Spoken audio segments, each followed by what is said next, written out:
الحمد لله نحمده ونستعينه ونستغفره ونؤمن به ونتوكل عليه ونعوذ بالله من شرور أنفسنا ومن سيئات أعمالنا من يهده الله فلا مضل له ومن يضلله فلا هادي له ونشهد أن لا إله إلا الله وحده لا شريك له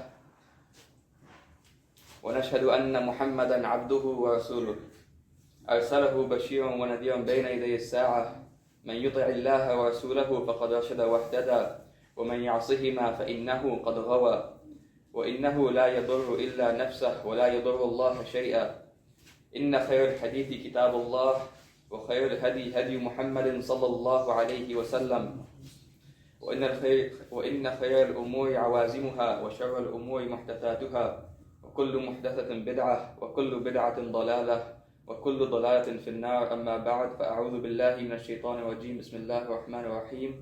قال الله تعالى في كتابه المجيد: يا أيها الذين آمنوا اتقوا الله حق تقاته ولا تموتن إلا وأنتم مسلمون. أما بعد.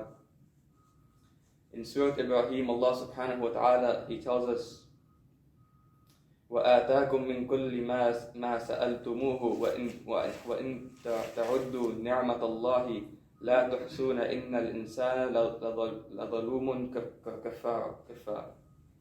And He gave you from all you asked of Him. And if you should count the favor of Allah, you cannot enumerate them. Indeed, mankind is generally most unjust and ungrateful. Many times we get caught up in the daily routine of our lives, and it's easy for us to take the blessings that Allah subhanahu wa ta'ala has given us for granted. We utilize the blessings of Allah subhanahu wa ta'ala every day, and unfortunately it's easy to get by without thinking twice about it, which is a sign of ungratefulness. Alhamdulillah, we just came out of this month of Ramadan where we are constantly reminded to be grateful for our blessings, where we are constantly reminded of the blessings throughout our lives, every day of our lives. And we need to always remember, even past Ramadan, that everything that we have, we owe to Allah subhanahu wa ta'ala. That it is Allah subhanahu wa ta'ala who has given us life. That it is Allah subhanahu wa ta'ala who has given us our rizq, our sustenance, our provision, our food, our clothing, our homes, our family, our health, our wealth. It is Allah subhanahu wa ta'ala who gives us the abilities to do the things that we do. Allah subhanahu wa ta'ala also tells us in Surah Al-Baqarah, in the translation of the meaning of the ayah, so remember me, and I will remember you, and be grateful to me, and do not deny me.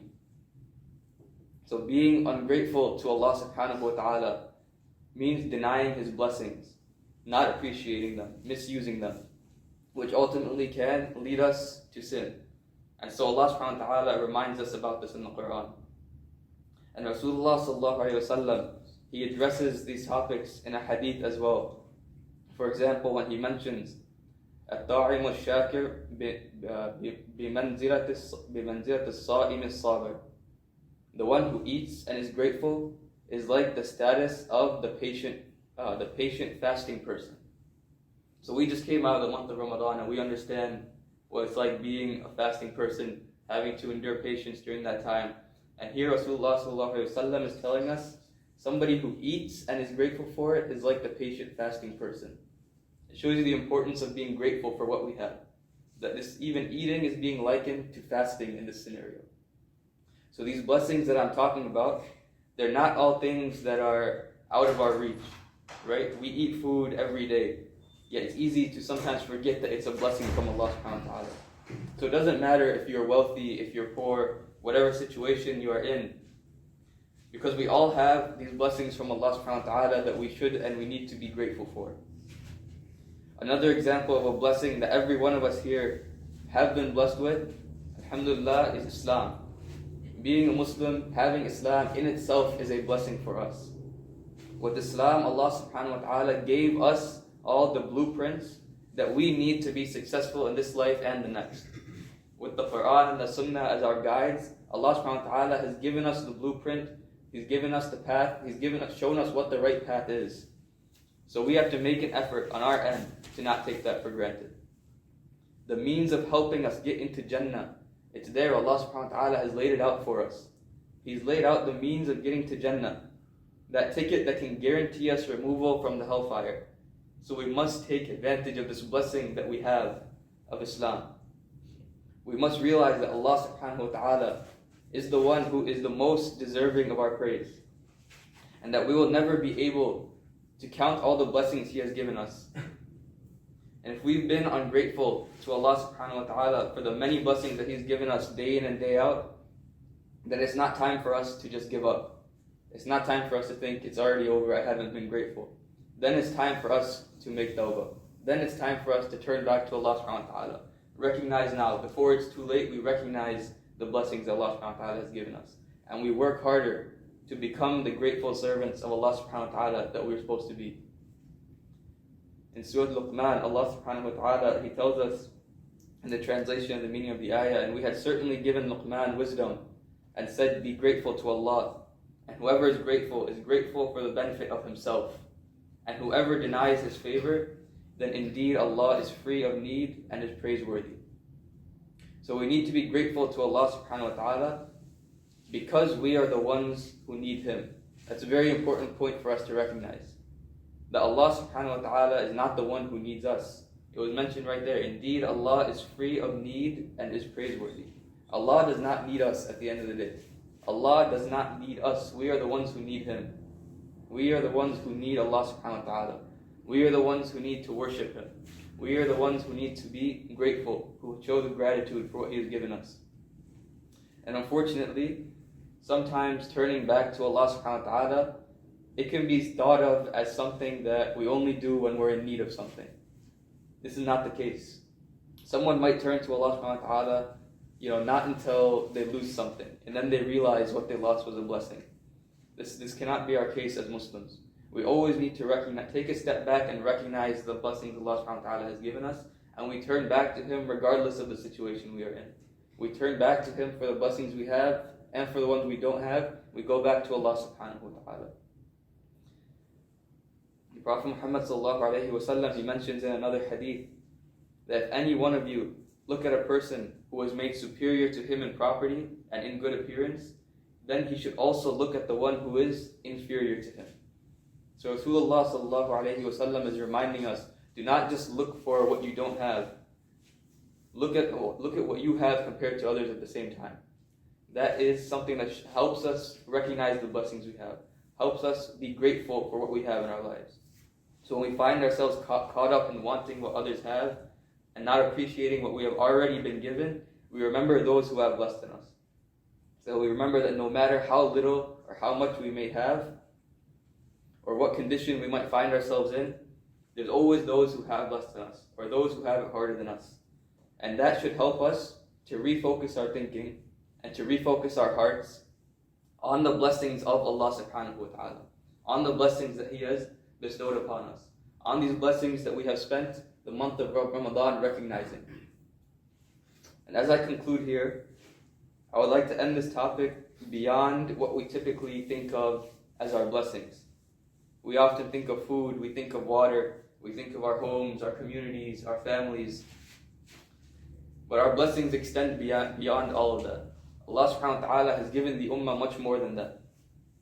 Most of us, if not all of us, were aware of the atrocities that went on during Ramadan in Masjid al-Aqsa in Palestine.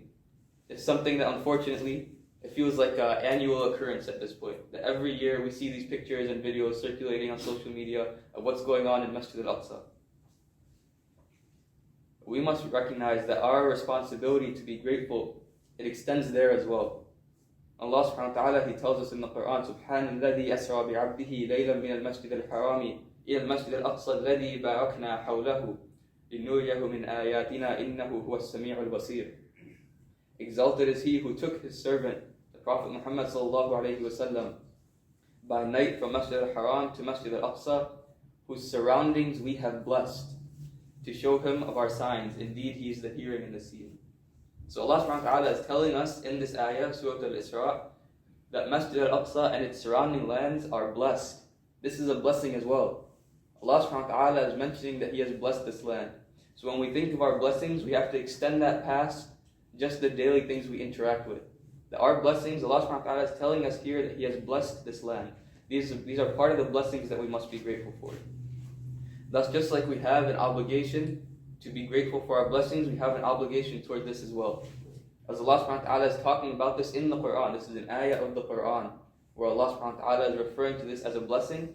Therefore, it is intrinsically part of our aqidah, it is part of our iman. And Allah subhanahu wa ta'ala is referring to this as a blessing as well. As I mentioned, we just finished the month of Ramadan, where we're constantly reminded to count our blessings.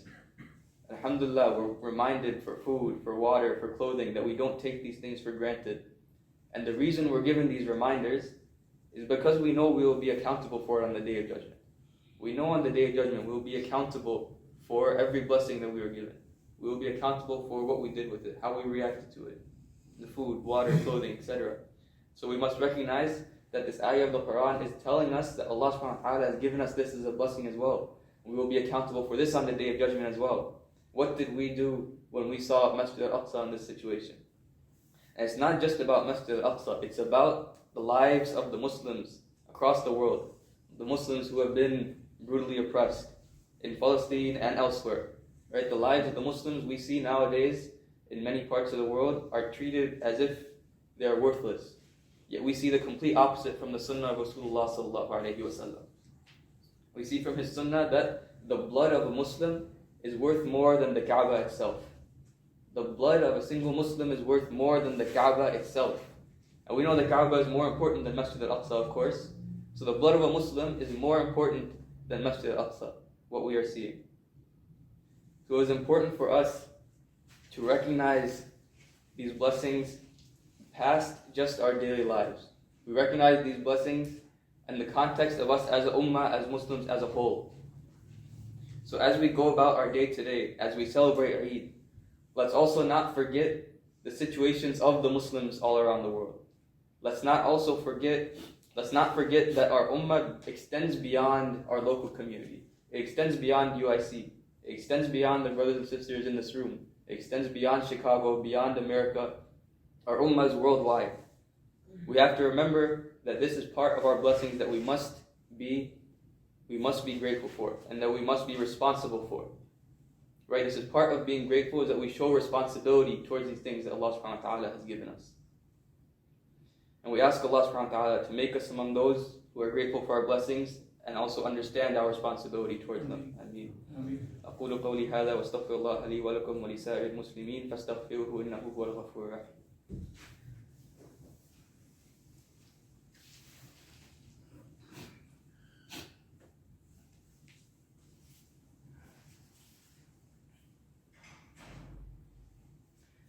الحمد لله رب العالمين والصلاة والسلام على رسوله الأمين أما بعد فيا معشر المسلمين أعوذ بالله من الشيطان الرجيم بسم الله الرحمن الرحيم قال الله تعالى في كتابه الكريم إن الله وملائكته يصلون على النبي يا أيها الذين آمنوا صلوا عليه وسلموا تسليما اللهم صل على سيدنا ومولانا محمد بعدد من صلى وصام اللهم صل على سيدنا ومولانا محمد بعدد من قعد وقام اللهم صل على جميع الأنبياء والمرسلين وعلى سائر الصحابة والتابعين وعلى عبادك الصالحين اللهم أيد الإسلام والمسلمين اللهم أيد الإسلام والمسلمين اللهم انصر من نصر دين محمد صلى الله عليه وسلم واجعلنا منهم واخذل من خذل دين محمد صلى الله عليه وسلم ولا تجعلنا منهم اللهم أرنا الحق حقا وارزقنا اتباعه وأرنا الباطل باطلا وارزقنا اجتنابه اللهم ثبتنا على الإسلام اللهم ثبتنا على الإسلام اللهم نور قلوبنا بنور الإيمان اللهم اغفر للمؤمنين والمؤمنات الأحياء منهم والأموات عباد الله رحمكم الله إن الله يأمر بالعدل والإحسان وإيتاء ذي القربى وينهى عن الفحشاء والمنكر والبغي يعظكم لعلكم تذكرون اذكروا الله يذكركم وادعوه يستجب لكم وذكر الله تعالى أعلى وأولى وأعز وأجل وأتم وأهم وأكبر Eid Mubarak, kul aam wa antum bi khair, taqabbal Allah ta'atkum.